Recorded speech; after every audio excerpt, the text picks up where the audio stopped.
শারীরিক সম্পর্ক করে মেয়েটার পেটে বাচ্চা ধরে গেছে। তো মেয়েটা যখন মানে এইসব বুঝতে পারতেছে, আস্তে আস্তে বুঝতে পারতেছে যে ওর পেটে বাচ্চা আছে, তো ওর বমি বমি ভাব হয়, ওর ঘুরান লাগে, খাইতে পারে না। তো মানে বলতেছে যে হইতেছে গিয়া মানে ওর পেটে বাচ্চা এরকম ও একটা ফিল করতেছে। পরে হইতেছে গিয়ে এইসব ফিল করতেছে ওর পেটে বাচ্চা, তো কিছু বলতে পারতেছে না কাউকে, বাবা মার কাছেও বলতে পারতেছে না, কারো কাছে শেয়ার করতে পারতেছে না।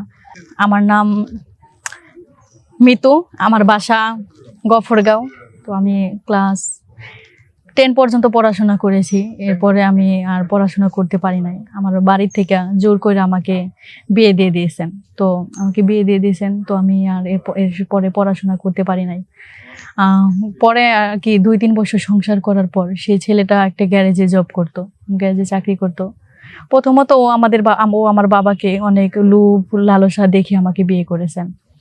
আমিও দেখতে শুনতে সুন্দরী ছিলাম, তো তারা পছন্দ হয়েছিল।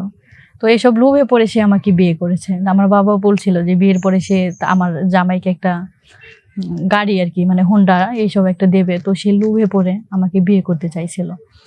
তো তার কিছুদিন পরে শুনি যে হইতেছে গিয়ে ওই একটা মেয়ের সাথে সম্পর্ক করে। তো আমাকে বিয়ে করার সব রকম মানে প্ল্যানিং হয়ে গেছে, কাজকর্ম সব কমপ্লিট হয়ে গেছে। তো সেই ছেলেটা আমাকে বিয়ে করতে চায়, তো আমাকে বিয়ে করতে চাই এটা বলছে, আমিও রাজি হয়ে গেছি যে হ্যাঁ আমি রাজি আছি, যে কোনো টাইম বিয়ে করতে চাই, সমস্যা নেই। কয়েকদিন পর শুনি সেই ছেলেটা অন্য একটা মেয়েটাকে বিয়ে করে রেখেছে। সেই চট্টগ্রামে গেছিল সে জবের জন্য গেছিল, জবটা হয় নাই, দুর্ভাগ্য ওর।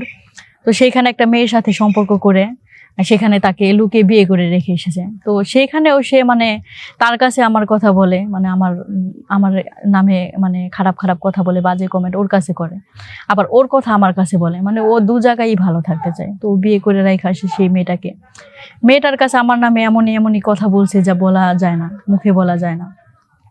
তো সেই মেয়েটাও বিশ্বাস করছে, তো সেই মেয়েটা ওর সাথে সম্পর্ক চালিয়ে গেছেন। তো মানে আর কি পরে সেই ছেলেটাও আমার সাথে সম্পর্ক চালিয়ে, মানে দুই দিকেই ঠিক থাকছে। তো যখন মানে ওই মেয়েটাকে ও বিয়ে করে রেখে আসছে, আমাকে বলতেছে যে আমাকেও বিয়ে করবে। সেই মেয়েটার কোনো একভাবে ওর ফোনে থেকে আমি মেয়েটার সাথে কন্ট্যাক্ট করি। তো মেয়েটাকে জিজ্ঞাসা করি যে তোমার সাথে ওর কি সম্পর্ক। পরে বলতেছে তোমার সাথে ওর কি সম্পর্ক, আমি ওর বউ লাগি। আমি বলতেছি তুমি যদি ওর বউ হও তাহলে আমি কে। পরে ওই বলতেছে যে আমাকে বিয়ে করে রেখে আসছে ওই।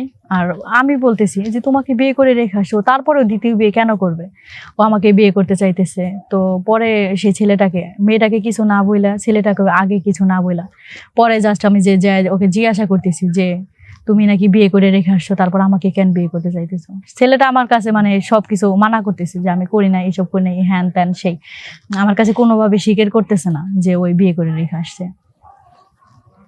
তো তারপরে আর কি মেয়েটা পরে এরকম চলতেছিল, তারপরে আরেকটা মেয়ের সাথে ওই সম্পর্কে জড়ায়। এরপরে আমি মানে ওর সাথে কয়েকদিন কথা বন্ধ করে দিয়েছিলাম, তারপর আবার কথা বলা শুরু করি, আমরা দেখা করি। ওই আমাকে অনেক কষ্ট করে মানে অনেক হাতে পায়ে ধরে ওর সাথে দেখা করেছি, তারপরে আমরা মানে আবার রিলেশনে জড়াই।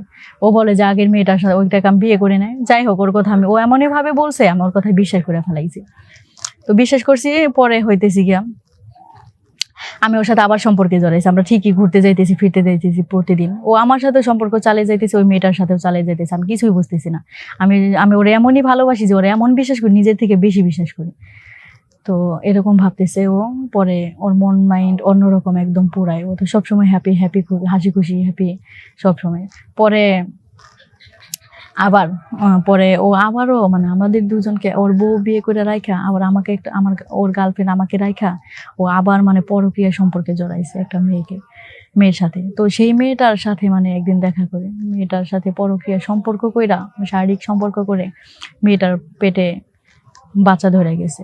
তো মেয়েটা যখন মানে এইসব বুঝতে পারতেছে, আস্তে আস্তে বুঝতে পারতেছে যে ওর পেটে বাচ্চা আছে, তো ওর বমি বমি ভাব হয়, ওর ঘুরান লাগে, খাইতে পারে না।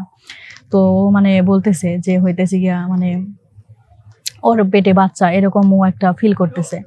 পরে হইতেছে গিয়ে এইসব ফিল করতেছে ওর পেটে বাচ্চা, তো কিছু বলতে পারতেছে না কাউকে, বাবা মার কাছেও বলতে পারতেছে না, কারো কাছে শেয়ার করতে পারতেছে না।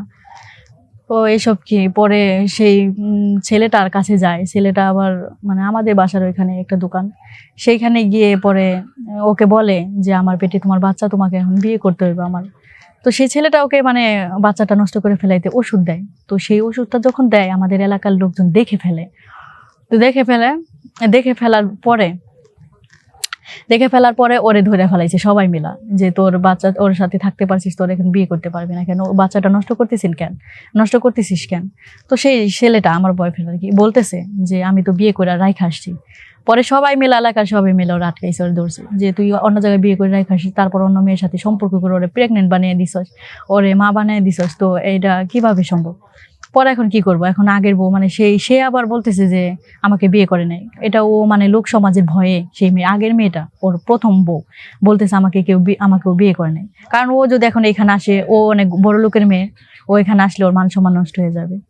তো এভাবে কি ও এখানে আসতেছে না, আর ও বলতেছেও না। পরে ও এখন মানে কোড আইনের ব্যবস্থা নিয়ে ওকে মানে সেই যে মেয়েটাকে বিয়ে করতে হয়েছে, পরে বিয়ে করছে, এখন সংসার করতেছে। তো আমি এখন আমার মতো, এখন আমি সব হারাইয়া পথে বসছি আর কি।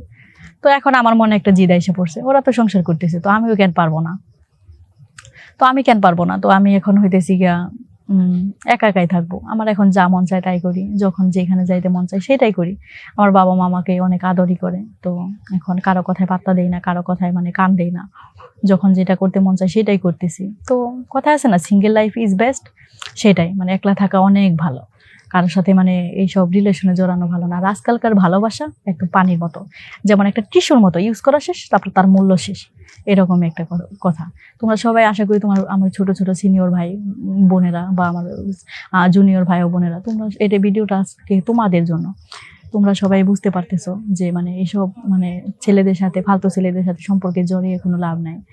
আগে তাদের সম্পর্কে সব ডিটেলস বের করবা, জানবা, শুনবা তাদের সম্পর্কে, তারপরে তাদের সাথে সম্পর্কে জড়াবা। তো আমার মতো ভুল তোমরা কেউ করবা না।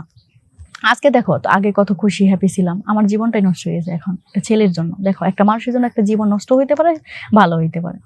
তো তোমরা সবাই তো বুঝতে পারছো, তাই না? তো আমার প্রিয় ভাই ও বোনেরা, তোমরা সকলে ভালো থাইকো। আসসালামু আলাইকুম।